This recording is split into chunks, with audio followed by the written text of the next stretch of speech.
You know that feeling, right?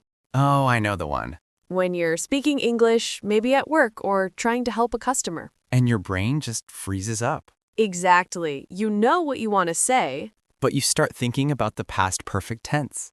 or whether you use the correct preposition. And suddenly, all communication stops. That moment of silence is the worst, especially when someone is waiting for an answer. Totally. Today, we are tackling that exact problem. We're going to help you move past that grammar fear freeze. Hi, everyone. I'm Leo. And I'm Mia. Welcome back to the English Blend. Our goal today is simple: English for customer conversations. We want to show you how to feel confident speaking even when you make mistakes. Because fluency is communication, not perfection. Exactly. So grab your coffee and let's get started. Let's start with a big distinction, Leo. Okay, I'm ready. What's the difference we need to talk about? Fluency versus accuracy. Ah, the classic language learning debate. Right. When we talk about accuracy, what do we mean? Accuracy means being technically correct. Spot on. Perfect grammar, zero errors in verb conjugation, the right vocabulary choice every single time. It's what we study in textbooks. It's important, of course. We don't want to sound completely unintelligible. But then there is fluency. Fluency is about the smooth flow of conversation. It's the ability to speak easily and quickly. It's getting your message across without long pauses while you calculate grammar rules. Even if you mix up was and were sometimes. Even if you do, think about a customer service situation. A customer calls or walks in. Maybe they are already a little frustrated. They don't care if you use the third conditional perfectly. They care if you can understand their problem and offer a solution quickly. Speed and clarity of intent are much more important than grammatical precision. So high accuracy, low fluency means you speak slowly, maybe perfectly, but the customer gets bored. Or they start to wonder if you actually understand them because you take forever to respond. And low accuracy, high fluency? That's better for customer service, usually. You might make mistakes, but the communication keeps moving. The customer knows they've been heard. The goal for A2, B2 learners, especially at work, is aiming for functional fluency. Functional fluency is when you can handle 90% of everyday communication tasks without major misunderstandings. That's our focus today. Let's talk about the biggest barrier to functional fluency. The grammar block. It's so real. Why does grammar study, which is supposed to help, often block our speaking? It's because speaking requires muscle memory, but grammar requires conscious thought. When you speak your native language, do you stop and think, is this sentence active or passive? Never. It just comes out. It's automatic. But when we learn a new language, especially in a traditional school setting, we're taught to analyze everything. We internalize the idea that mistakes are bad. So when a customer asks a question, say, where is my delivery? Instead of saying it should arrive tomorrow morning, you are thinking, should I use the present perfect continuous here? That internal calculation takes time. That 3-second delay feels like 30 seconds to the customer. And that hesitation is what makes you feel less fluent, even if you know all the rules. We need to shift the priority from calculation to communication. Okay, let's look at an example. Imagine a customer says, I received the wrong item. A highly accurate but slow response might be, I am sorry that the incorrect item was received by you. I will initiate the return process immediately. Perfect grammar, maybe a little stiff. A fluent, functional response might be, oh no, I'm sorry. Wrong item? I fix it now. Tell me the order number. Much faster, much more natural. And the customer understands everything. Maybe the grammar wasn't perfect. I fix it now should be I will fix it now. But the message is clear. You recognize the problem, you apologized, and you are taking action. That's what matters in customer conversations. They want resolution. We must give ourselves permission to make small mistakes. It's not the end of the world if you miss an S on a verb. That brings us nicely to our first key phrase for today. Let's call this the language focus section. Our first useful phrase is, it's not the end of the world. We use this idiom to minimize the importance of something bad that happened. It means the mistake or problem is minor and won't cause serious, lasting trouble. So if you mispronounce a product name to a customer, you can think internally, it's not the end of the world. They still understood which product I meant. Exactly. Or if you use the wrong tense when summarizing a past interaction with a customer. You just correct yourself quickly and move on. Wait, I mean, he said that, not he says that. Don't dwell on it. Dwelling on it stops your fluency. Use that phrase to ease your mind. It's not the end of the world if I pause for a second, but I should keep speaking. Let's practice using that phrase in a customer context. Imagine you are explaining a complex billing issue. I accidentally mix up two dates. You might say, my apologies, I misspoke. I said the 15th, but I meant the 5th. It's not the end of the world, we can still fix this. That shows confidence and control, even when correcting a mistake. It shows you are handling the situation, not panicking over a slip-up. Let's look at a short story related to this idea of prioritizing communication over perfection. I love stories. What have you got, Leo? This is a story about a friend of mine, Anna, who works in international tech support. Tech support is tough, right? High stress, often dealing with people who are already frustrated because their computer is broken. Totally. Anna is brilliant, B2 level, but sometimes gets nervous about specific phrasing. Which is normal. One day, she was helping a customer whose machine had completely shut down. The customer spoke very fast, very specific technical jargon. Oh dear, jargon can be difficult. Anna got a bit confused about the exact meaning of a few verbs the customer used. She didn't want to interrupt and ask him to repeat every single phrase. So what did she do? She ignored the specific vocabulary she didn't know perfectly and instead focused on the core meaning. The computer is off and won't turn on. Smart, focusing on the main idea. She responded simply, maybe not with perfect technical formality, saying, "Okay, I understand. Your system is broken. We must reset power immediately." Very clear, very functional. The customer wasn't bothered that she used the simple word broken instead of experiencing catastrophic failure. He heard, I understand, and I have a solution. Exactly. Anna told me later she felt a moment of panic because she couldn't analyze his precise grammar, but she just pushed through with the simplest English she knew. And that simple English saved the day. It shows that in a high-stakes conversation, functional communication wins. Fluency is about having the courage to speak before you are 100% sure your sentence is grammatically flawless. It's about building momentum. Speaking of momentum, let's look at another important phrase. What's number 2? Get your point across. This is essential for communication, especially when explaining policy or solving problems.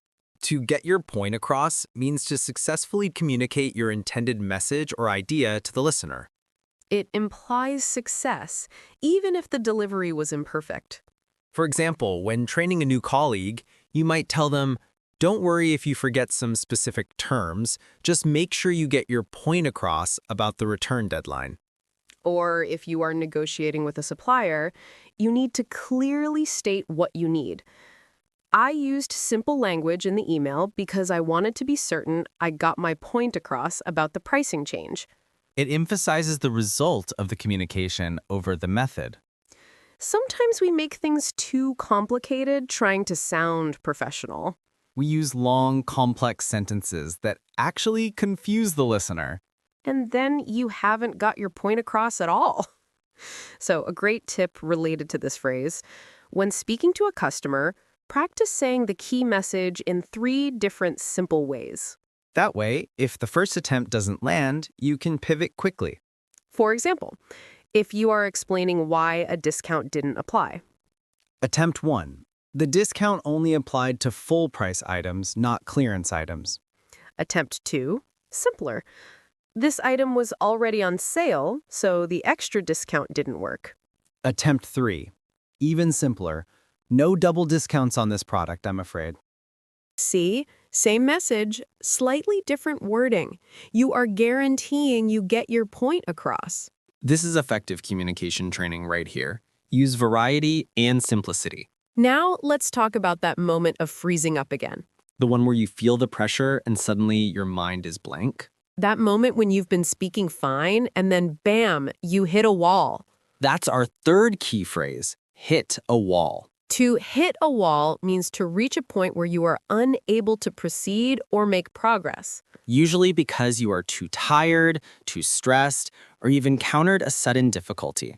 In English speaking, you might hit a wall when the customer introduces a completely new, complicated topic you weren't prepared for. Or maybe you've been speaking English for 8 hours straight and your brain is just exhausted. It happens. It's totally normal to hit a wall. When you hit a wall in a customer conversation, what's the best approach, Mia?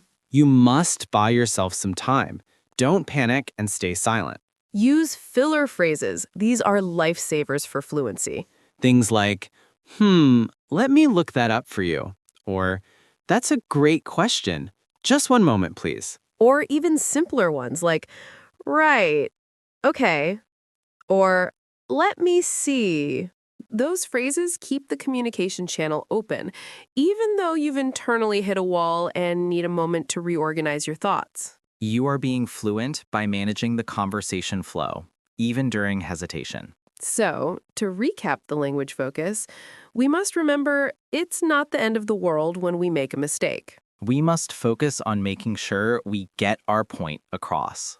And if things get overwhelming, it's okay if we hit a wall, as long as we use filler phrases to manage the pause. Excellent summary. Now let's move into the practical application section. This is where we give our learners 3 to 5 actionable steps they can take to boost their speaking fluency, especially for professional English. Tip number 1, massive listening. Why massive listening, Leo? Isn't this a speaking episode? Speaking fluency is built on listening intuition. We need to internalize the rhythm and the patterns of natural speech. If you hear thousands of hours of native English, your brain starts to subconsciously recognize what sounds right.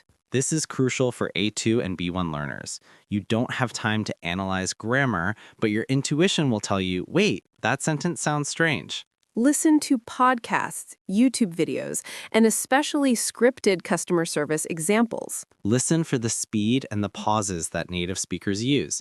They don't speak perfectly quickly all the time. Listen to short bursts multiple times. Focus on the emotional tone. How does the speaker sound when they apologize? How did they sound when they confirm a detail? That emotional tone is often more important than the exact words in customer service. If you sound genuinely sorry, even if your apology uses slightly awkward grammar, the customer will respond better. So massive listening trains your intuition for tone and pattern recognition. That means less grammar analysis time. Moving on to practical tip number 2, learn and use chunks. We touched on this earlier, but let's dive deeper. What is a chunk? A chunk is a fixed group of words that native speakers use automatically. It's not a single word, it's a phrase. Think of them as pre-packaged units of meaning. Instead of building a sentence word by word, you grab the entire chunk. For customer service, chunks are indispensable. Yes, instead of planning, I will be happy to assist you, you just learn the chunk. I'd be happy to assist you. Or when apologizing, instead of thinking, I am very sorry about this, you grab the chunk, I sincerely apologize for the inconvenience. When you use chunks, you bypass the grammar analysis altogether. You are just deploying a known phrase. This instantly increases your speed and makes you sound much more fluent and professional. Start collecting chunks today. Write down 5 to 10 common phrases you hear in customer interactions. Phrases for opening. Thanks for calling. How can I help? Phrases for transition. Just to clarify my understanding. Phrases for closing. Is there anything else I can help you with today? When you learn chunks, you can maintain that flow.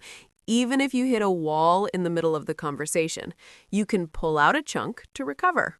And that brings us to practical tip number 3, which directly addresses the hesitation problem. The 3-second rule. Oh, I love the 3-second rule. Explain it, Leo. When you are speaking and you feel yourself start to hesitate or analyze the grammar, you have 3 seconds maximum to open your mouth and say something. Something, anything, even if it's, or right, okay.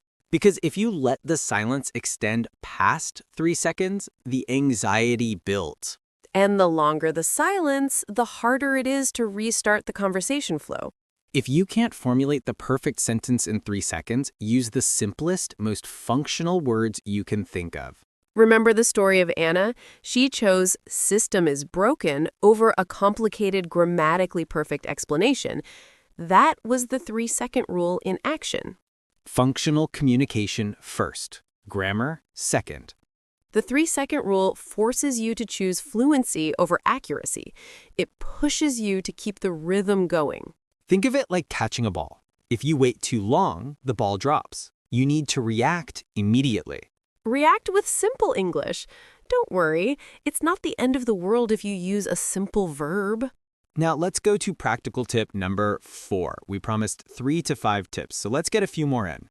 Tip 4. Simplify your input vocabulary. This sounds counterintuitive. Shouldn't we be learning more words?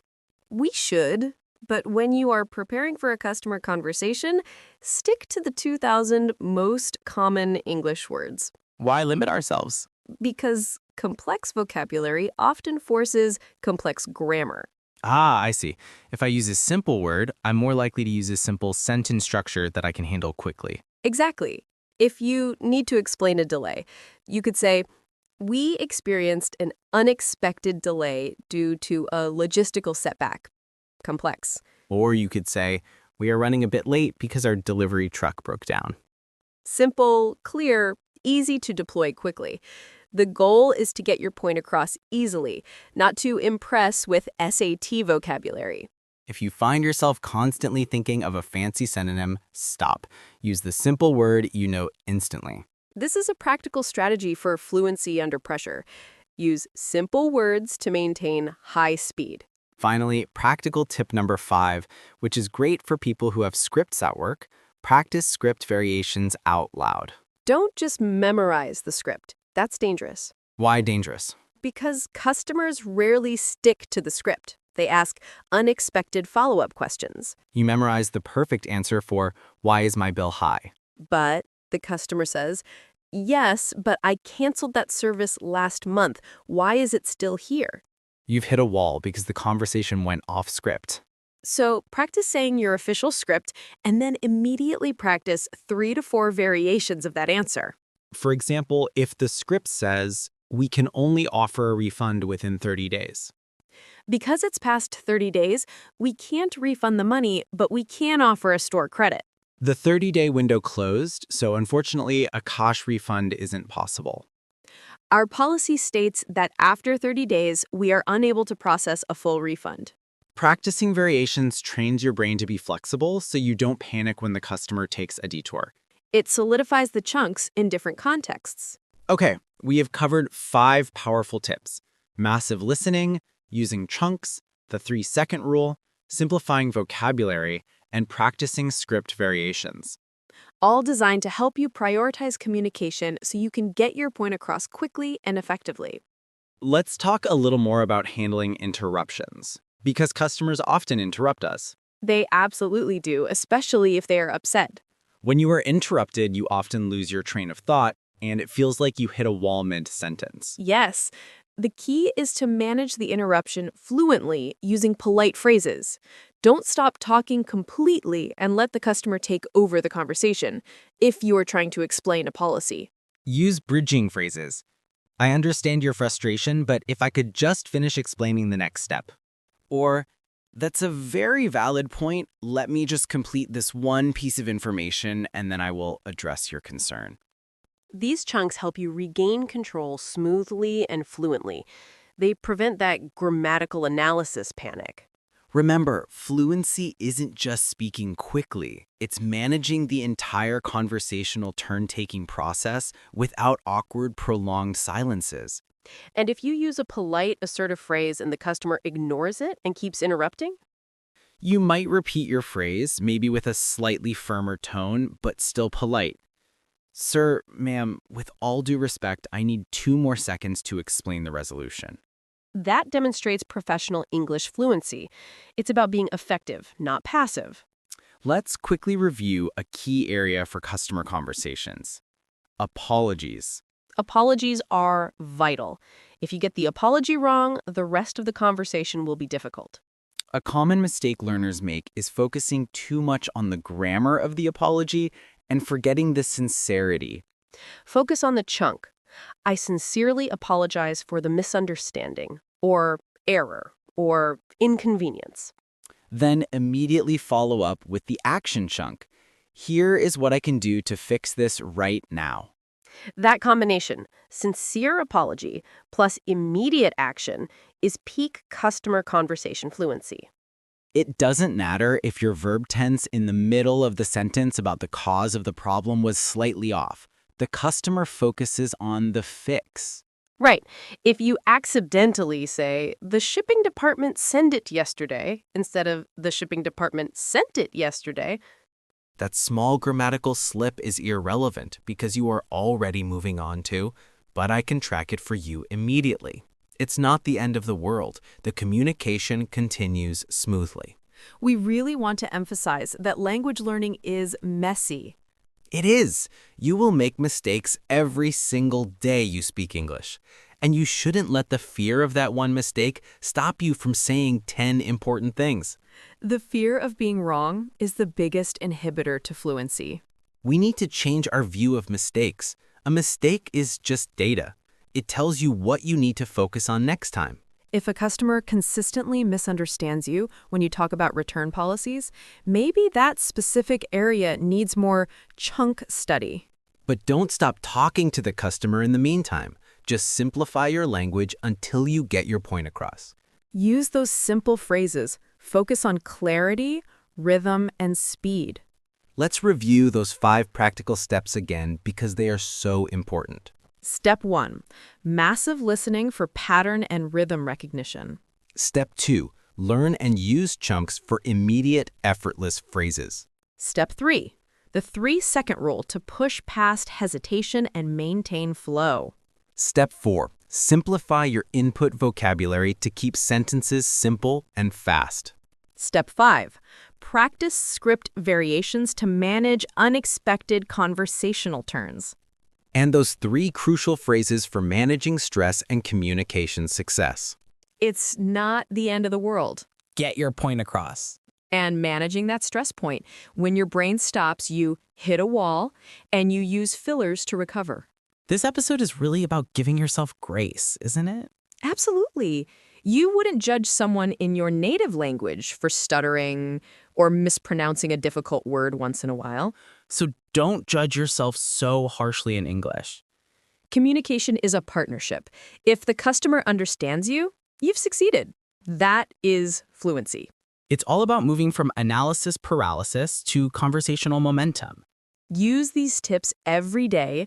Maybe start by practicing the 3-second rule when ordering coffee.